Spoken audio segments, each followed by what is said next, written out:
Hi friends, welcome to my new video. If you find the video informative and useful, don't forget to share it with your friends.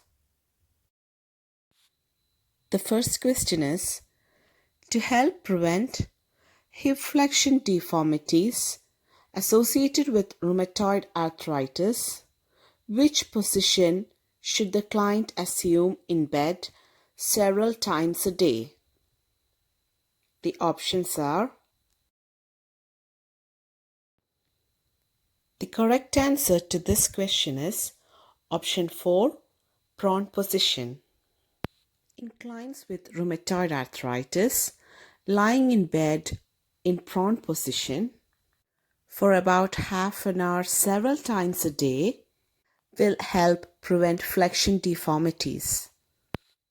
Other options that are given, like low Fowler's, modified Trendelenberg, and side lying positions, do not prevent hip flexion. Now the next question. A client who is postmenopausal with an intact uterus has estrogen and progesterone in hormone medicine prescription. How will progesterone help the client? We'll see what the options are. The correct answer to this question is option 2, to prevent endometrial cancer. A woman with a uterus who takes unopposed estrogen has an increased risk of endometrial cancer. Unopposed estrogen means estrogen therapy alone, without progesterone. Progesterone also helps to prevent formation of endometrial hyperplasia. Now the next question, which problem should be addressed first when a client is admitted with the diagnosis of pulmonary embolism? The options are: the correct answer to this question is option 2, impaired gas exchange. As you all know, in pulmonary embolism, the emboli obstructs the blood flow, leading to decreased perfusion to the lung tissue. Because of decreased perfusion, a ventilation perfusion mismatch will occur, leading to hypoxemia and hypocapnia. So the priority objective in the treatment of pulmonary embolism will be to maintain adequate oxygenation. The next question is, a menopausal woman is taking hormone replacement therapy. Which is the warning sign for endometrial cancer? These are the options. The correct answer is option 3, irregular vaginal bleeding. We all know endometrial cancer has very few warning signs.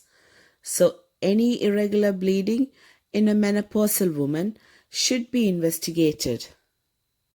Hot flushes, one of the options. It's usually from decreased level of estrogen. And the other two options, urinary urgency and dyspareunia, are not considered as warning signs of endometrial cancer. Dyspareunia is pain in labial, vaginal, or pelvic areas during or after sexual intercourse.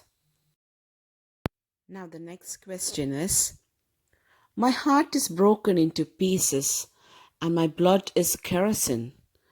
This was stated by a client with severe depression.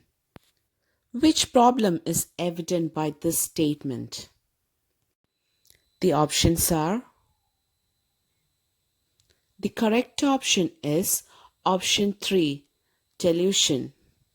A client with severe depression may experience symptoms of psychosis such as hallucinations and delusions. That statement by the client is an example of mood congruent somatic delusion.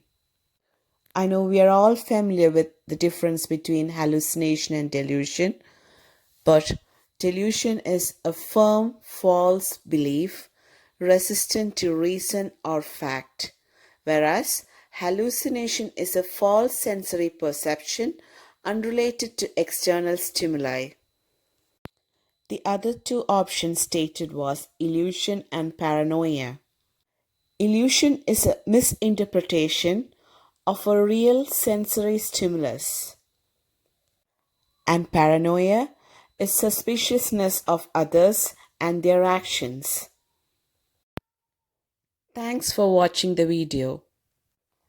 If you think it was useful and informative, don't forget to share it with your friends. Thank you.